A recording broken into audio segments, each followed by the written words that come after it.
and the Protector there. So those, I just want to put that into context. I got to be critical in the sense that I've seen it happen before. I've seen it numerous times in other teams. I think that's something they're going to have to study a little bit before they get back into that. But Infernal Shrines, they know how to win on this map. A little bit different, because when you can kill people, it does have a lot of success, and you don't have to worry about driving anything. You say that, but Simplicity has not played on Infernal Shrines yet in Phase 2.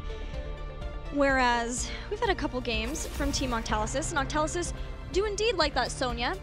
We've seen Simplicity be willing to ban her before. Octalysis also enjoys Diablo. That's an old classic justing pick, and he works very well here. Also, possibly a Tassadar, but as we have talked about for this entire series, with so many adaptations possible, we might see a Tychus here from Prismaticism. Maybe we see another Hammer, who knows? Haven't yet for Infernal Shrines, but feels like the sky's the limit between these teams and how they want to draft this. I don't think we've seen an Alex Stronza from Tiger J King. So no, that was K1 Pro. Yeah, so it was K1 Pro that busted that out. So with that being said, Octalysis will be able to first pick any hero, and that is a fast Diablo. And I think Octalysis, they might pick up Alex Stronza very early in this rotation, because Buds definitely loves to play that hero on this map. What we have seen is you have to be willing to accept the consequences of drafting Alex Stronza early, and one of those consequences is already out on the board, that being Diablo. But we'll see if Buds wants to do that. Buds also an old hat at playing Rhaegar. He is a very flexible support player if they want to leave that up and try to get two different things, but there they do. They will get Alex Stronza. And in lieu of not having Sonya, this has been a priority of Goku on this map before. He'll pick up his Malthael. It does very well. Diablo, he also saw health buffs at the same time Johanna did. He had his own rework, and then his health got buffed. And it's, I think, maybe buffed again. It's really high. It's right up there. It's almost on par with Johanna. The difference between Diablo and Johanna is he gets souls, he gets more health. And so Malthael does very well with the last rights to deal with Diablo on the front line. As you said, even potentially the Tychus. And I think the Tychus, again, percentage-based damage against Diablo does give you a lot of frontline control and does do very well on Infernal Shrines. I wonder if that will force Simplicity to want to get Blaze here. A way of trying to avoid that. It's also something that Zuna has liked, though he, it feels like he is on the Ural train and didn't get Ural last game. Ardent Defender does well. I mean, makes you that's some healing right there. So it also gives you the chance to dive in. When that circle of healing goes down, you dive in, hit him with the big hammer, knock him off. But instead, we will see more fire for this team. Diablo Blaze definitely bringing the heat. Oh yeah. If only it were next week, and we could bring in the fires of Howl with some Azmodan, and or some peppery heat. Dude, no, more importantly is that 6th skin that came with it. All of those skins what is are our event awesome. called? A War Chrome? I think so. I don't know what that skin is called for Raynor. Wait, if it's War Chrome, where's our War Chromie?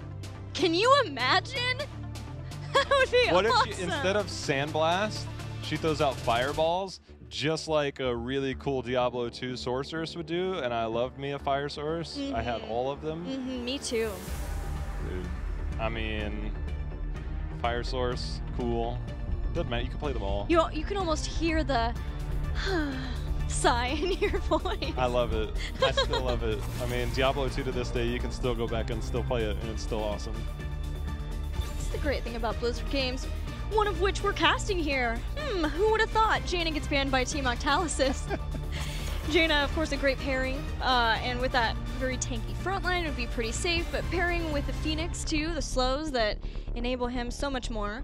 Johanna will be the ban for Simplicity. These are two of the, as we had mentioned, previously higher win rate warriors, but of course, Octalysis themselves have a lot of options in that.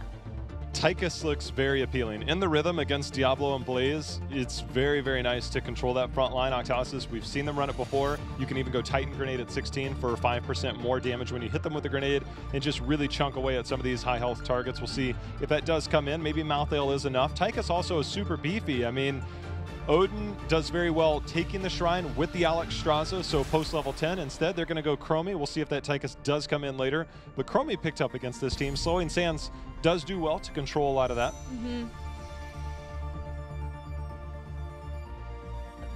may change up what support we see here, because a lot of times when you see a Blaze with a bunker, he can stop a temporal or last rites, ideally both, but I think Octalysis is not going to give him that option. So maybe here Simplicity, Tiger JK moves into a support that has a cleanse, so they have a couple of different ways of making it through. Though Phoenix here, you know, he has warp, he can try to help himself. Well, you mentioned the cleanse, and the build that we've seen show up a little bit more and more is Rhaegar with that lightning shield build. And just go into that. You can stack, it does very well around the objective, can do well skirmishing-wise. So I like your call there. I mean, if it's going to be, I think Rhaegar would fill those shoes. Rhaegar doesn't wear shoes, he's a dog. Next to, besides Rhaegar though, Hanzo, all right. And they'll stick with Deckard Cain. Yo, I've seen some people up north, when it gets cold out, they got little doggy booties. So cute. Like you said, dogs don't wear shoes. You just... All right. I'll concede that point, only because it's adorable. All right, so Hanzo, if that was to be the other pick for Octalysis, that's now denied. Prismaticism is probably going to be that Chromie player. Droided has played so many things. He could build more into melee if he likes, though there's going to be a lot of poke. That's going to be hard for Deckard, so I think he'll probably stick with more of a ranged hero of some type. No Jaina up for him. Any thoughts as to what you'd like to see here? Again, the Tychus is so appealing to me. It's not something we traditionally see. If it's going to be something, it might be a melee. Tassadar, again, Tassadar Chromie doesn't exactly scream that single target damage. Tychus does. Yeah, in terms of sustained damage, I should say. Like I said, Tyrael, TY. I just got my real and mixed up. Droided has been playing a lot more melees, which is why I had mentioned that, showing us a couple of Thrall games, and Maya too, but you know, she and Thrall both are kind of back and forth. But now Tyrael, triple melee, you have Sanctification to enable Malthael some more, you have some cross-supporting with the Tyrael and the Alexstrasza. How does the damage for Octalysis function in this triple melee composition? Judgment the Deckard, I'm not kidding, might be a start. There is an opportunity, I think, that if you run this composition, you can single target blow somebody up. If you Judgment, Dwarf Toss in, and then Chromie Bomb, you can save your Malthael last rites for somewhere else. On the other side, Diablo. If Sanctification is picked up, it's getting more and more appealing to maybe bring APOC back. The big circle where Alexstrasza's healing, the Sanctification, you know where they're going to be. You can fight into those choke points pretty easily. It's getting more and more appealing. I still think Lightning Breath is going to be there, but if there's a Sanctification on the other side, you pop Lightning Breath, Sanct's coming right back at you. Well, let's get to it. Octalysis currently sits 1-0 over Simplicity, though the last game, if it's any indication, this one could be going either way. We're seeing Droided play the Malthael in favor of Goku playing Tyrael, and that makes me lean more towards Sanctification, trying to have someone who's been on the team for longer, and you know, it can be hard communication-wise to get the most out of those, but not necessarily. Anything else here? Hosty on the Hanzo. We finally get that back. The Hosty, Hanzo, and a Phoenix here. I think it's a lot of strength. I still want to see a similar composition on another battleground to see how this continues to play out, but this is definitely one where both of them can excel if there are optimal circumstances. Interested to see how the laning for Octalysis starts. Goku playing that Tyrael, and Droided picking on a Pale Horse. Could do a couple of different things, but they're going to start with trying to... Wow. No, that's what I was talking about when I said lots of melee versus a Deckard Cain. If Stay a While goes off, there's going to be a lot of nap time. That's all I'm saying. Zuna just bodied them all with a fatty stun, but we're still waiting for that damage to amp up. And I just saw a really good rotation on autos there by K1 Pro on that Phoenix, and then, you know, once that gets going, towards the end of phase 1, Tempo was running the Dragon Zero into APOC. Again, a lot of people this is a chance to make that happen. That's a fair point. That's a synergy that I had somewhat forgotten about. You combo that with a nice old Planet Cracker. Ooh. There could be a lot of womboing happening this game. The Sanctification is just gonna, as it's a likely pickup, I think that's gonna determine what a few of these will be. The hard part is, if you're Simplicity, hold on as we get Zuna. Zigging and zagging, gonna get the stun. Already had Jet Gonna get over. Great route though. He ran back to his support. Life lesson. If that happens to you, run to your support. If you can. Do not run away. There's nothing more just bad feeling when you're a support. Tilting and they're running away from you. You're running to heal them and they run the opposite way and you're like, but if you run here, I can heal you, please. If you run there, I can't. You do the math. But one of the things for Simplicity, it's going to be a matter of forcing Sanctification, because if you're going Lightning Breath, you've got to get that going. If you're going into the Salvo, obviously you want to make sure that there's not a complete denial of that.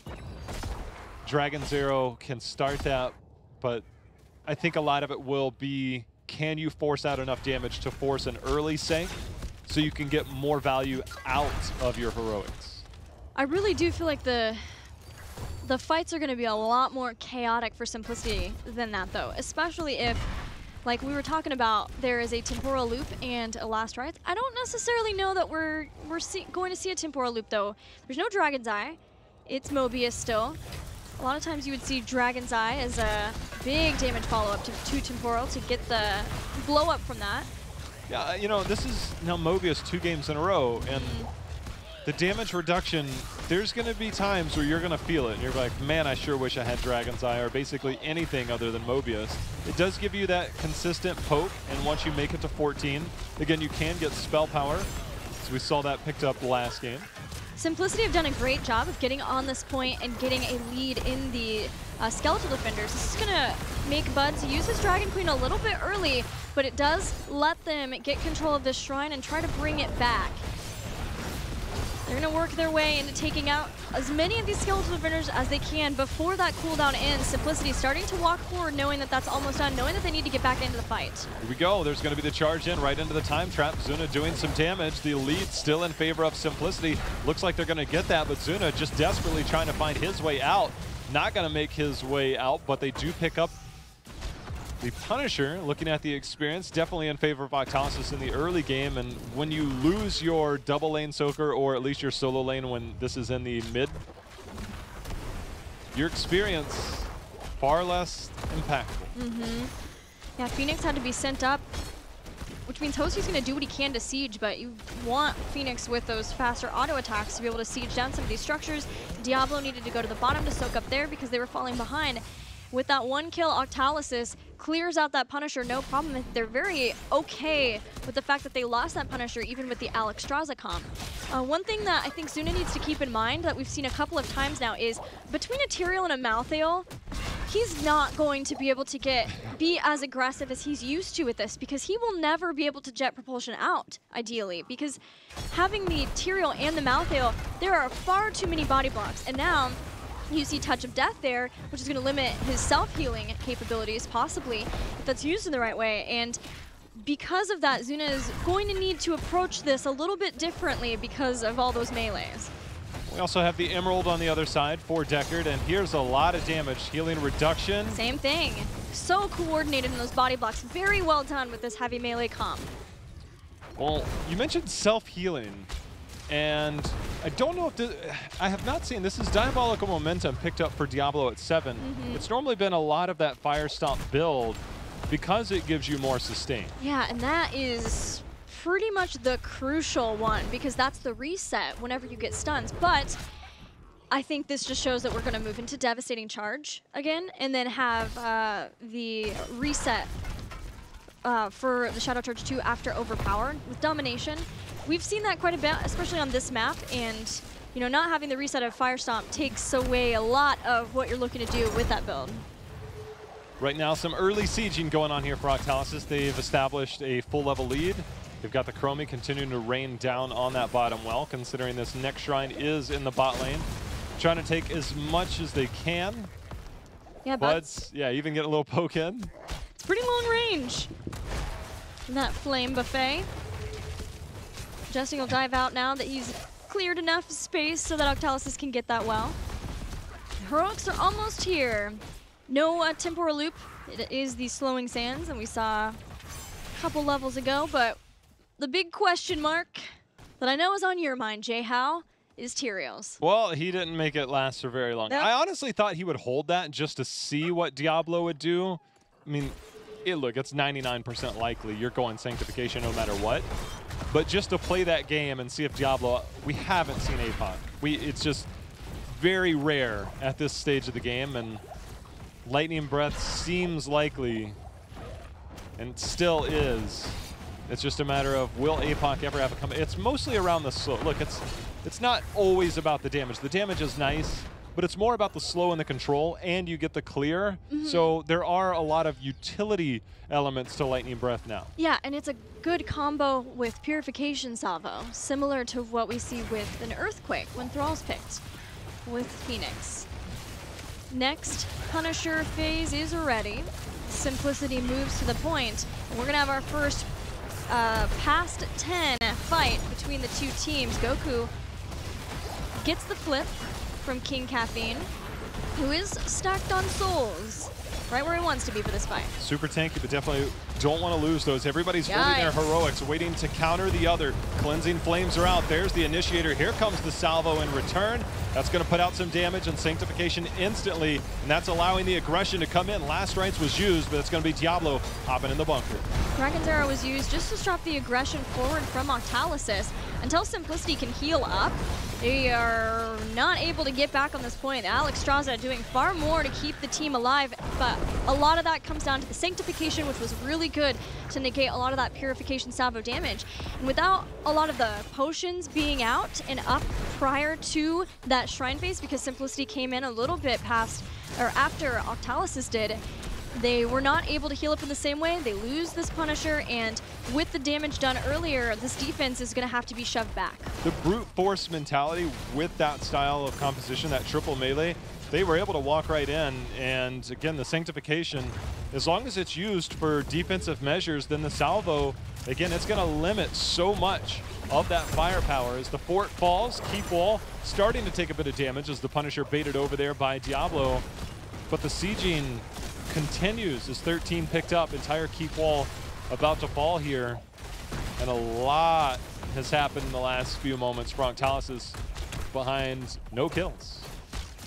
Yeah, it hasn't really been about getting kills for them. It's just about staying healthier than Simplicity, not dying to Simplicity, and then having the Shrine control to get that Punisher. And now this is a place that so many teams in the upper echelon of North America feel very comfortable. Teams like Team Freedom getting ahead, getting a talent tier lead so that you can just rotate around, get camps, push structures that are free as your opponents respond to those camps, and then keep that talent tier going, advantage into the next Shrine.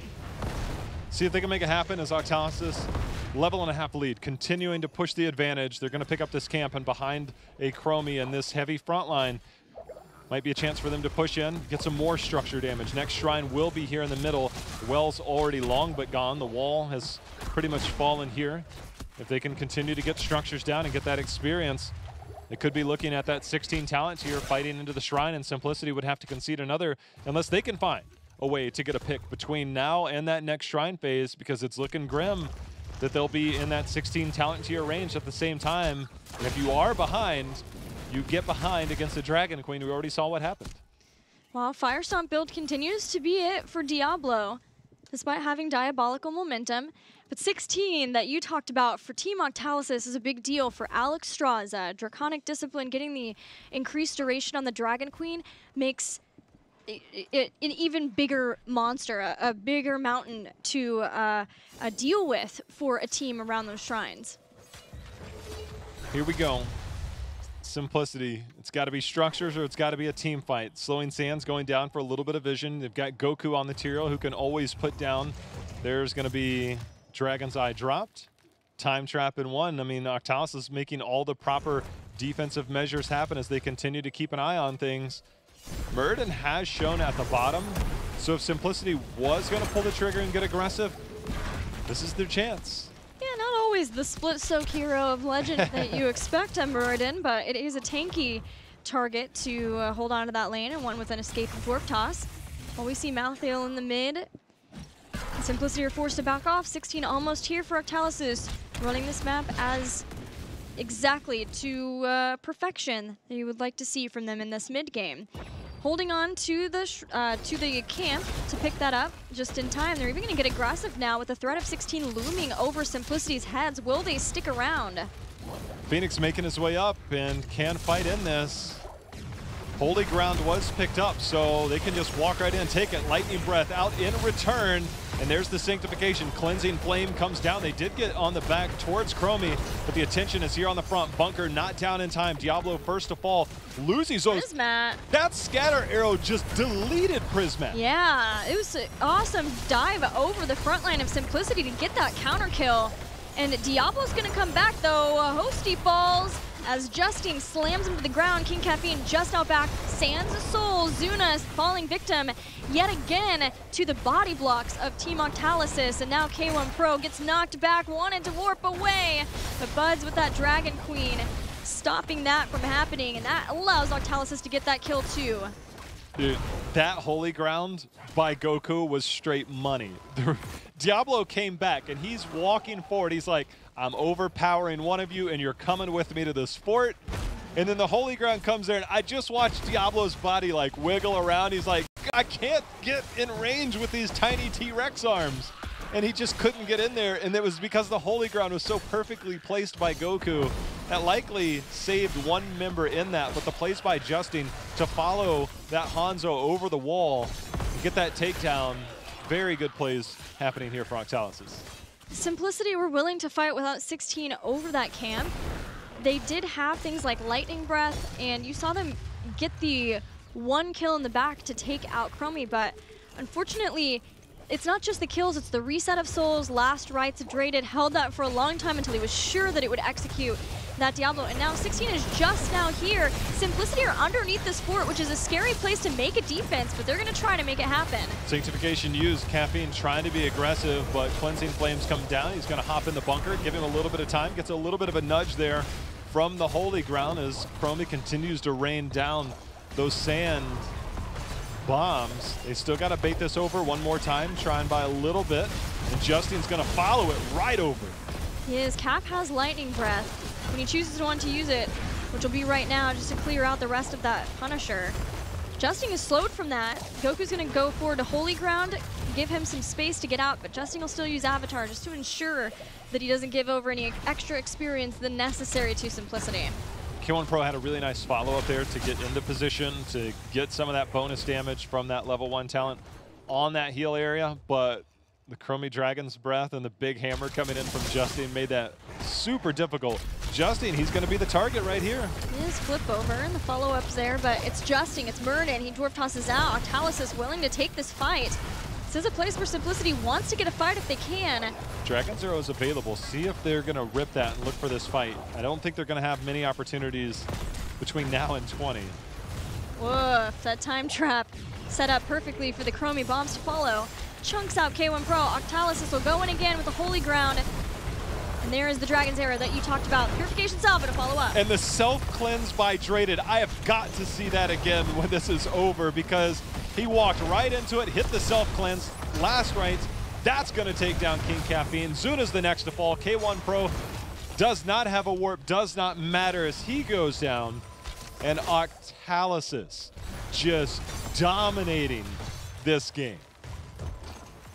Awesome to see the adaptations of flexibility from Draded, that he can flex over to this Malthael to let Goku shine on the Tyrael. And even with this solo Chromie backline composition, Octalysis takes the keep, has a 4-level lead over Simplicity on their home, Infernal Shrines. It's going to be a miracle if Simplicity is able to hold on here. They can bait the Punisher over towards that mid keep, maybe have a last chance there, but You better believe that Justin will be right alongside that Punisher. And when the Punisher jumps, Justin jumps, and he will slam that hammer right into that face. It's one of the reasons why you see him holding his 20, because he could go in, get the rewind, and then just double clap, double hammer, and really just help delete somebody. And there's no cleanse on that side of Simplicity, so that might just be the finisher. Unless Simplicity has the crazy notion that they're going to fight without 20 tier on this shrine that is going to be here in about 20 seconds.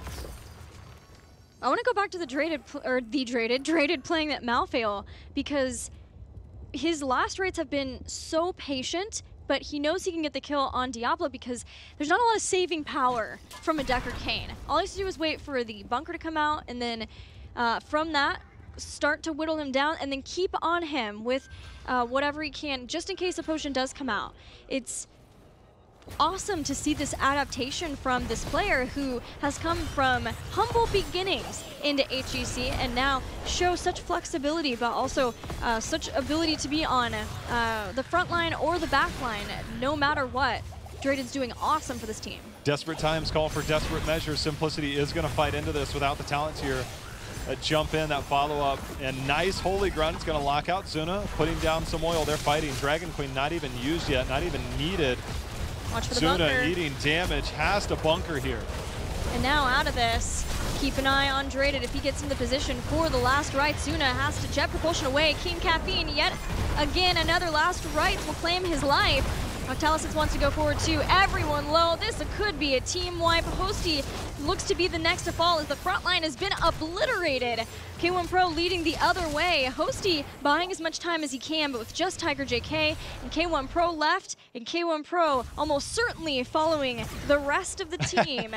Should be Octalysis getting a win, although they have taken down a couple of people, that being Simplicity, but with everyone a full team wipe, Octalysis is looking to go up 2-0 in this match. Catapults camp and an imminent Punisher. Octalysis 14 kills to 3, might even get one to top this off depending on how fast this Punisher gets here and how aggressive Justin wants to be, but it's just a matter of staying here.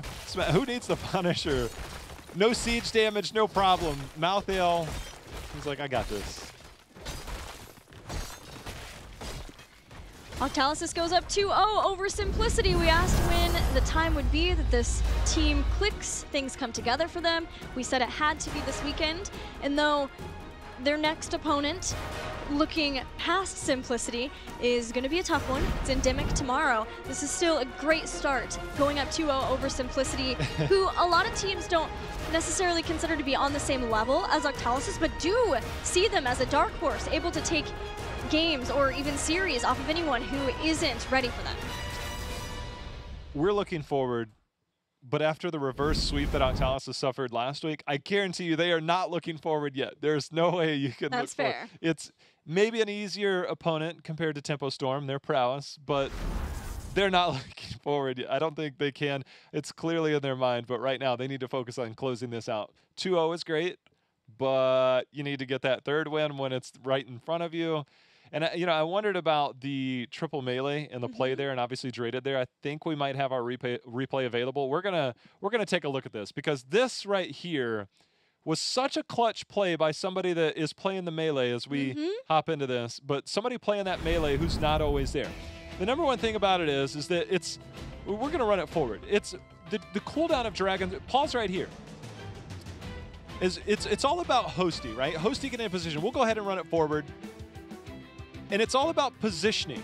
Hosty's going to go back. The further back are, Paul's right now. Because Draded is right here. Dragon's Arrow is available.